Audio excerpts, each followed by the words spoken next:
ರಾಜ್ಯದ ಹಿಂದಿನ ಬಿಜೆಪಿ ಸರ್ಕಾರ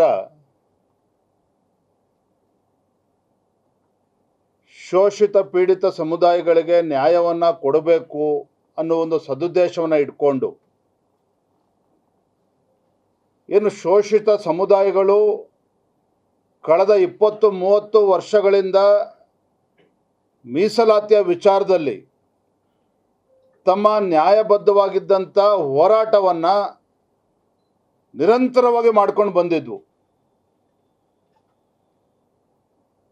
20-30 ವರ್ಷಗಳಿಂದ ಹೋರಾಟಗಳನ್ನು ಮಾಡ್ಕೊಂಡು ಬರ್ತಾ ಇದ್ದರೂ ಸಹ ಆ ಶೋಷಿತ ಸಮುದಾಯಗಳಿಗೆ ನ್ಯಾಯವನ್ನು ಕೊಡುವಂಥ ವಿಚಾರದಲ್ಲಿ ಕಾಂಗ್ರೆಸ್ ಸರ್ಕಾರ ಇಚ್ಛಾಶಕ್ತಿಯನ್ನು ಯಾವತ್ತೂ ಕೂಡ ತೋರಿರಲಿಲ್ಲ. ಆದರೆ ನಮ್ಮ ಬಿಜೆಪಿ ಸರ್ಕಾರ ಇದ್ದಾಗ ರಾಜ್ಯದಲ್ಲಿ ಪರಿಶಿಷ್ಟ ಜಾತಿ ಪರಿಶಿಷ್ಟ ಪಂಗಡಗಳಿಗೆ 6% ಹೆಚ್ಚುವರಿ ಮೀಸಲಾತಿಯನ್ನು ಕಲ್ಪಿಸಿಕೊಟ್ಟು ಒಂದು ದಿಟ್ಟ ನಿರ್ಧಾರವನ್ನು ನಮ್ಮ ಮುಖ್ಯಮಂತ್ರಿಗಳು ಅಂದಿನ ಮುಖ್ಯಮಂತ್ರಿಗಳು ತೆಗೆದುಕೊಂಡಿದ್ರು ಬೊಮ್ಮಾಯಿ ಅವರು. ಆದರೆ ಕಾಂಗ್ರೆಸ್ ಸರ್ಕಾರ ಮುಖ್ಯಮಂತ್ರಿಗಳ ನೇತೃತ್ವದಲ್ಲಿ 2.25 ವರ್ಷ 3 ವರ್ಷ ಇವತ್ತು ತುಂಬಿದೆ. ಆದರೆ ಮಾನ್ಯ ಮುಖ್ಯಮಂತ್ರಿಗಳು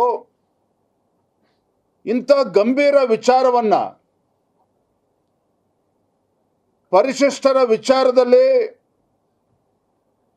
ಇಂಥ ಗಂಭೀರವಾಗಿರುವಂಥ ಒಂದು ಮೀಸಲಾತಿ ವಿಚಾರವನ್ನು ಬಹಳ ಹಗುರವಾಗಿ ತೆಗೆದುಕೊಂಡಿದ್ದಾರೆ ರಾಜ್ಯದ ಮುಖ್ಯಮಂತ್ರಿಗಳು. ಯಾವ ಪರಿಶಿಷ್ಟ ಜಾತಿ ಪರಿಶಿಷ್ಟ ಪಂಗಡಗಳ ಆಶೋತ್ತರಗಳಿಗೆ ಸ್ಪಂದನೆ ಮಾಡಬೇಕಾಗಿರುವಂಥ ಜವಾಬ್ದಾರಿ ಇರುವಂಥ ಮಾನ್ಯ ಮುಖ್ಯಮಂತ್ರಿಗಳು ಈ ಕಾಂಗ್ರೆಸ್ ಸರ್ಕಾರ ಈ ಸಮುದಾಯಗಳ ಜೊತೆಯಲ್ಲಿ ಚೆಲ್ಲಾಟವನ್ನು ಆಡ್ತಾ ಇದ್ದಾರೆ. ಯಾವ ಅಹಿಂದ ಹೆಸರು ಹೇಳಿಕೊಂಡು ಅಧಿಕಾರಕ್ಕೆ ಬಂದಿರತಕ್ಕಂಥ ಕಾಂಗ್ರೆಸ್ ಸರ್ಕಾರ ಮಾನ್ಯ ಮುಖ್ಯಮಂತ್ರಿಗಳು ಈ ಶೋಷಿತ ಪೀಡಿತ ಸಮುದಾಯಗಳ ಬಗ್ಗೆ ಯಾವುದೇ ಒಂದು ಕಾಳಜಿಯನ್ನು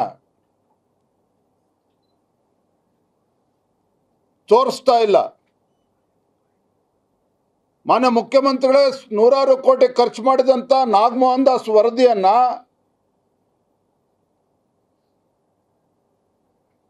ಚಾಚು ತಪ್ಪದೆ ಪಾಲಿಸ್ತೇನೆ ಅಂತೇಳಿ ಭರವಸೆನ ಕೊಟ್ಟು ಅಧಿಕಾರಕ್ಕೆ ಬಂದಿರತಕ್ಕಂಥ ಕಾಂಗ್ರೆಸ್ ಸರ್ಕಾರ ಮುಖ್ಯಮಂತ್ರಿಗಳು ಸಿದ್ದರಾಮಯ್ಯನವರು ಅದನ್ನು ಕೂಡ ಅನುಷ್ಠಾನ ಮಾಡಲಿಲ್ಲ. ಅಲೆಮಾರಿ ಸಮುದಾಯಗಳಿಗೆ ಅನ್ಯಾಯವನ್ನು ಮಾಡಿದ್ರು ಸಿದ್ದರಾಮಯ್ಯ ಸರ್ಕಾರ. ಇವತ್ತು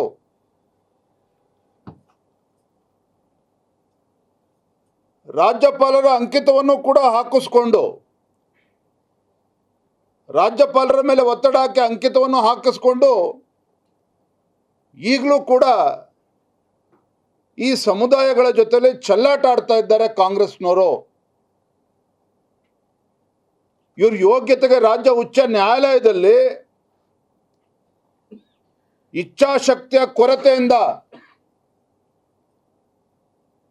ಮತ್ತೆ ಹೇಳ್ತಾ ಇದ್ದೇನೆ, ಪುನರುಚ್ಚಾರ ಮಾಡ್ತಾ ಇದ್ದೇನೆ, ಈ ಕಾಂಗ್ರೆಸ್ ಸರ್ಕಾರದ ಇಚ್ಛಾಶಕ್ತಿಯ ಕೊರತೆಯಿಂದಾಗಿ ರಾಜ್ಯ ಉಚ್ಚ ನ್ಯಾಯಾಲಯದಲ್ಲಿ ಸರಿಯಾದ ರೀತಿ ವಾದವನ್ನು ಮಂಡನೆ ಮಾಡುವ ಗೋಜಿಗೂ ಕೂಡ ಹೋಗದೇನೆ ಈ ಸಮುದಾಯಗಳಿಗೆ ದೊಡ್ಡ ದ್ರೋಹವನ್ನು ಮಾನ್ಯ ಮುಖ್ಯಮಂತ್ರಿಗಳು ಎಸಗಿದ್ದಾರೆ ಅನ್ನೋದನ್ನು ನೇರವಾಗಿ ನಾನು ಆರೋಪ ಮಾಡ್ತಾ ಇದ್ದೇನೆ.